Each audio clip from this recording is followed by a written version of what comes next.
Assalamualaikum warahmatullahi wabarakatuh. Perkenalkan, nama saya Erik Salman dari Prodi Pendidikan Ekonomi dengan NIM 2006668. Mata kuliah Pendidikan Pancasila, dosen pengampu Pak Supriyono, SPD MPD, Universitas Pendidikan Indonesia. Di sini saya akan berbagi pengetahuan tentang apa yang saya dapatkan di pertemuan 13 mata kuliah Pendidikan Pancasila. Menggali sumber historis, sosiologis, dan politis tentang Pancasila sebagai sistem etika. Sumber historis. Pada zaman Orde Lama, Pancasila sebagai etika masih berbentuk sebagai filosofis Grundslag atau Weltanschauung. Artinya, nilai-nilai Pancasila belum ditegaskan ke dalam sistem etika, tetapi nilai-nilai moral telah terdapat pandangan hidup masyarakat. Masyarakat dalam Orde Lama telah mengenal nilai-nilai kemandirian bangsa yang oleh Presiden Soekarno disebut dengan istilah berdikari atau berdiri di atas kaki sendiri. Pada zaman Orde Baru, Pancasila sebagai sistem etika disosialisasikan melalui penataran P4 atau diinstitusionalkan dalam wadah BP7. Pada era reformasi, Pancasila sebagai sistem etika tenggelam dalam hiruk-pikuk perebutan kekuasaan yang menjurus kepada pelanggaran etika politik. Salah satu bentuk pelanggaran etika politik adalah abuse of power, baik oleh penyelenggara negara di legislatif, eksekutif maupun yudikatif. Penyalahgunaan kekuasaan atau kewenangan inilah yang menciptakan korupsi di berbagai kalangan penyelenggara negara.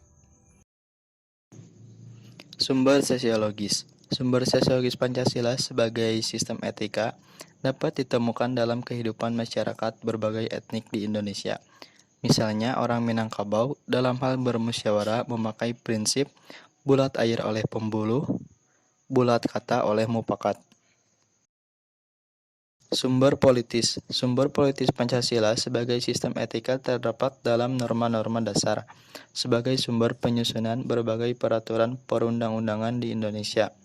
Pancasila sebagai sistem etika merupakan norma tertinggi yang sifatnya abstrak, sedangkan perundang-undangan merupakan norma yang ada di bawahnya bersifat konkret.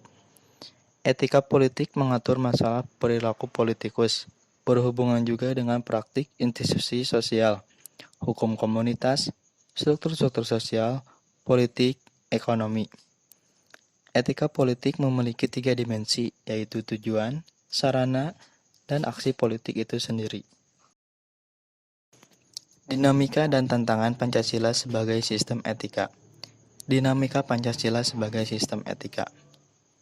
Pertama, pada zaman Orde Lama, pemilu diselenggarakan dengan semangat demokrasi yang diikuti banyak partai politik, tetapi dimenangkan oleh 4 partai politik, yaitu Partai Nasional Indonesia atau PNI, Partai Muslimin Indonesia atau PARMUSI, Partai Nahdlatul Ulama atau PNU, dan Partai Komunis Indonesia atau PKI.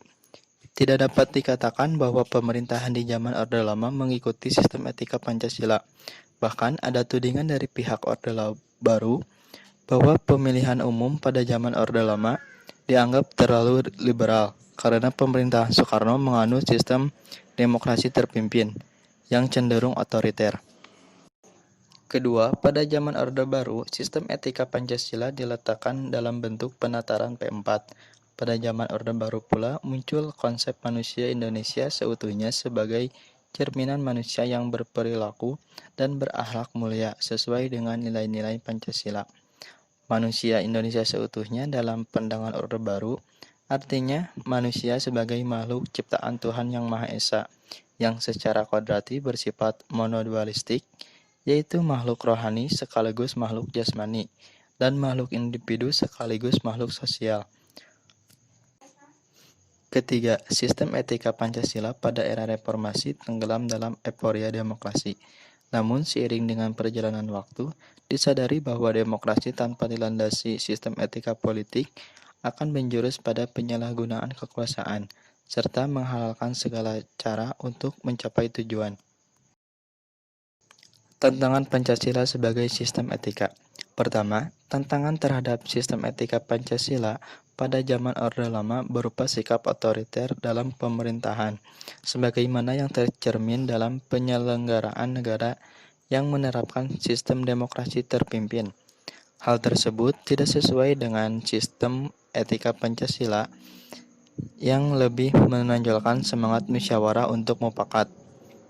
Kedua, tantangan terhadap sistem etika Pancasila pada zaman Orde Baru terkait dengan masalah NKK atau nepotisme, kolusi, dan korupsi yang merugikan penyelenggaraan negara. Hal tersebut tidak sesuai dengan keadilan sosial karena nepotisme, kolusi, dan korupsi hanya menguntungkan segelintir orang atau kelompok tertentu.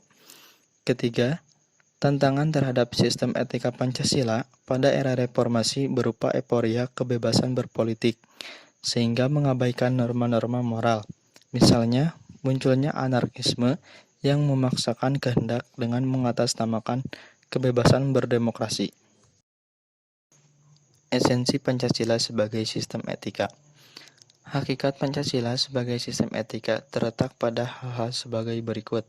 Pertama, hakikat sila ketuhanan terletak pada keyakinan bangsa Indonesia bahwa Tuhan sebagai penjamin prinsip-prinsip moral. Artinya, setiap perilaku warga negara harus didasarkan atas nilai-nilai moral yang bersumber pada norma agama.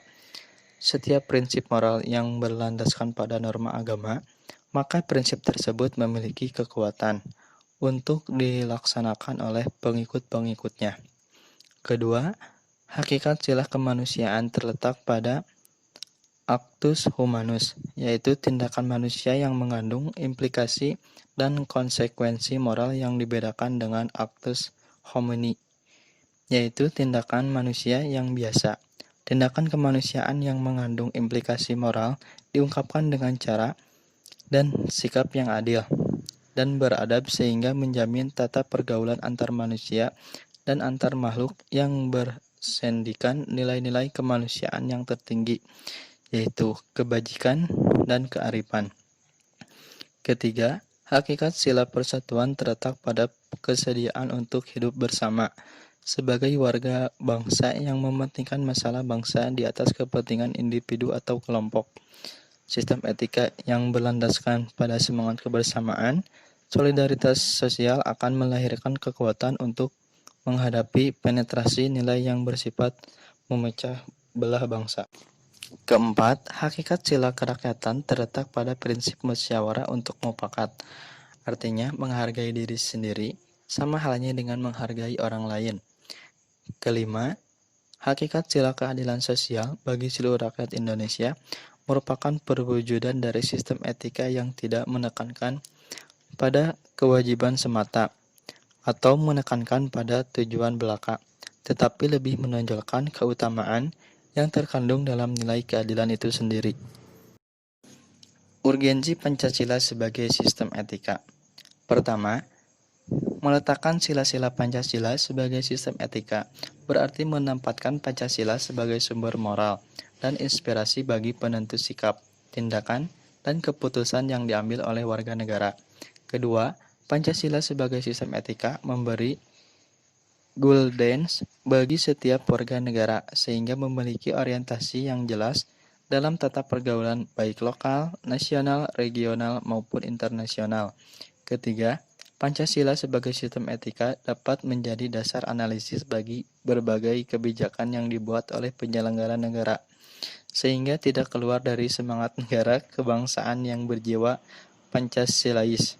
Keempat, Pancasila sebagai sistem etika dapat menjadi filter untuk menyaring pluralitas nilai yang berkembang dalam kehidupan masyarakat sebagai dampak globalisasi yang memengaruhi pemikiran warga negara.